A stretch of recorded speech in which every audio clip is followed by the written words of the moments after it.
नमस्कार दोस्तों, रेणु एकेडमी में आपका स्वागत है। दोस्तों, हम इस समय द्विवेदी युग पढ़ रहे हैं और द्विवेदी युग की सबसे महत्वपूर्ण कह सकते हैं कौन है इस समय मैंने जो लिया है हरिऔध अयोध्या सिंह उपाध्याय हरिऔध। कौन है? अयोध्या सिंह उपाध्याय हरिऔध हैं और इनके इनकी जो रचनाएं हैं वो कहीं ना कहीं जरूर पूछी जाती हैं। आज हम उन्हीं सभी रचनाओं को क्या करेंगे, एक बेहतरीन ट्रिक से याद करेंगे। आप सब जानते होंगे कि इनका जन्म जो है 1865 ईस्वी में होता है। कब होता है?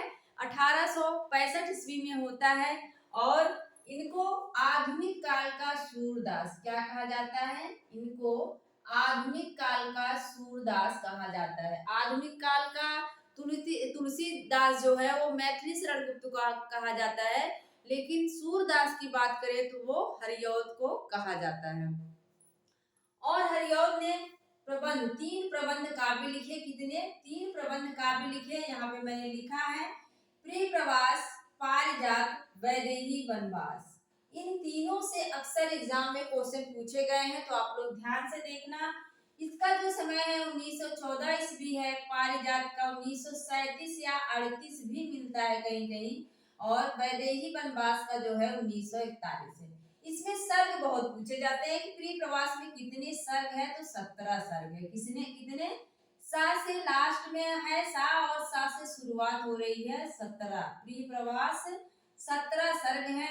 और पारिजात जो है पा से 15, पा से पारिजात। पारिजात में कितने सर्ग हैं? 15 सर्ग हैं। वैदेही वनवास में जो है कितने सर्ग हैं? 18। कितने? 18 सर्ग हैं। हमने ट्रिक भी बताई थी। बस इसको गिनिए आप, 1 2 3 4 5 6 7 8 9। 9 गुना क्या कर देना है? 18 कर देना है। इसमें 9 लाइनें हैं, 9 अक्षर हैं। लाइन को मिला के 9 अक्षर हैं और 9 गुना 18 कर देना है। 18 इसमें सर्ग हैं। और प्रिय प्रवास को खड़ी बोली हिंदी का प्रथम महाकाव्य कहा जाता है। मतलब इसके पहले कोई भी खड़ी बोली महाकाव्य नहीं लिखा गया था। बहुत पूछा जाने वाला प्रश्न है कि हिंदी का प्रथम खड़ी बोली का प्रथम महाकाव्य कौन सा है, तो प्रिय प्रवास है।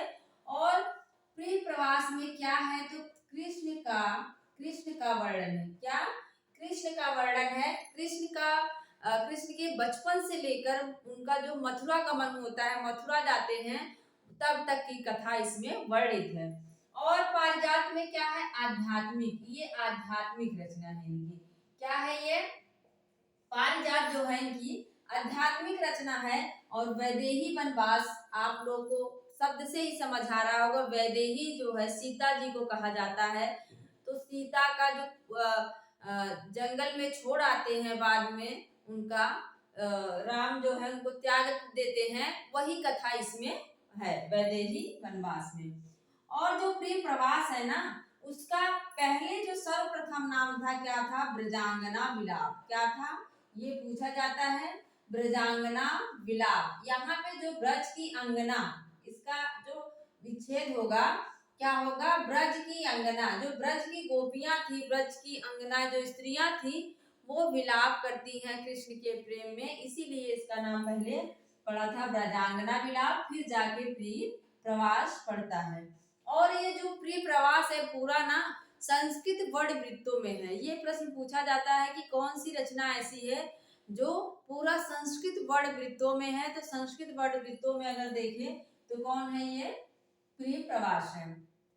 इसके बाद हम अब इन रचनाओं को, ये तो सबको याद रहती है, अब हम इन रचनाओं को क्या करेंगे, एक बेहतरीन ट्रिक से याद करेंगे। कृष्ण शतक, रसिक रहस्य, प्रेम अंगुवारिद, प्रेम प्रपंच, प्रेम प्रश्रवण, प्रेमांग प्रवाह, चोखे चौबते चुभते चौबते। चोखे चौबते और चुभते चौबते जो है, इसका पूछ लेता है कैसे? मुहावरेदार भाषा में लिखा हुआ है। क्या है? मुहावरेदार भाषा में। इसको याद रखना। जो मुहावरे होते हैं वो बहुत चोखे होते हैं और चुभते भी हैं। क्या होते हैं? चोखे होते हैं और चुभते भी हैं। तो कृष्ण शतक, आप सब जानते हैं हरिऔध को सूरदास कहा जा रहा है आधुनिक काल का। तो किसके बारे में लिखेंगे? सूर कृष्ण के लिए प्रसिद्ध हैं, तो यहीं से हमारी ट्रिक है कृष्ण शतक। क्या करते हैं, कृष्ण शतक लिखते हैं और उसमें क्या है, रसिक रहस्य है। कृष्ण में क्या है, रसिकता है। वो राम की तरह एक पत्नी धर्म पे नहीं टिकने वाले थे, उनसे गोपियां अथाह प्रेम करती थी। रसिक कैसे व्यक्ति थे कृष्ण, रसिक थे, रसिक रहस्य और प्रेमाम वारिद, वारिद मतलब समुद्र, उनके अंदर प्रेम का समुद्र था। क्या था, प्रेम का समुद्र था, प्रेम वारिद। लेकिन वो प्रपंच कर देते हैं गोपियों के साथ, उनको छोड़ के मथुरा चले जाते हैं। प्रेम प्रपंच, प्रेम में प्रपंच कर देते हैं। और जब वो चले जाते हैं प्रपंच करके तो प्रेम प्रश्रवण, फिर वो लोग आंखों से श्रवण, आंखों से आंसू गिरने लगते हैं। प्रेम प्रश्रवण और प्रेम प्रवाह, फिर आंसू क्या है, प्रवाह बन के बाहर निकलने लगते हैं।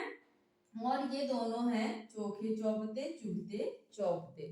इसके बाद जो है पद्म प्रसून है, इसको फिर से एक बार देख लो। कृष्ण हैं, रसिक हैं और प्रेम का प्रेम का सागर उनके अंदर है। वो प्रपंच कर लेते हैं गोपियों के साथ और प्रेम जब प्रपंच करते हैं तो प्रसवण बहने लगता है और वो सारा आंसू प्रवाह की तरह एकदम फैल जाता है। लास्ट में क्या है, चोखे चौपदे चुभते चौपदे। इसके बाद ये भी इनकी रचनाएं हैं। क्या है, पद्म प्रसून। अब देखो, जब शादी विवाह होता है तो हम क्या बनाते हैं, एक कलसा बनाते हैं। उसके पहले की प्रक्रिया क्या क्या है, उसी पे हमारी ट्रिक है। जो है हरिऔध जी क्या कर रहे हैं, पद्म प्रसून। पद मतलब होता है कमल, क्या है, कमल है। और कमल प्रसून, कमल को लेके बोल चाल, मतलब कमल को लेके बोलचाल, सब लोग आपस में बातचीत करते हैं कि कलश को कैसे सजाया जाए। रस कलश है, जो कलश है उसको कैसे सजाया जाए। तब जाके उसमें फूल पत्ते लगाते हैं और कल्प लता भी लगाते हैं। गांव की औरतें जो है ग्राम गीत गाती हैं, हरिऔध सतसई। और ये सारा जो दृश्य है बड़ा मर्म स्पर्शी है।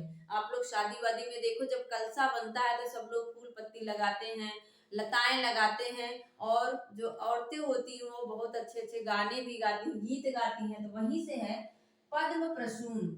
हरिऔध जी जो है प्रसून लेकर, पद्म लेकर, कमल लेके बोल चाल करते हुए रस कलश के पास बैठे हैं, बातचीत कर रहे हैं। और फिर निष्कर्ष निकलता है, इसमें फूल पत्ते लगाते हैं और कल्पलता लगाते हैं। गांव की औरतें ग्राम गीत गा रही हैं, हरिऔध सतसई। और ये सारा दृश्य जो है वो मर्म स्पर्शी है। हो गया ना याद दोस्तों। इसी तरह हम आप लोगों को सारी रचनाओं को सरल तरीके से याद करवा देंगे, आपको टेंशन लेने की जरूरत नहीं है।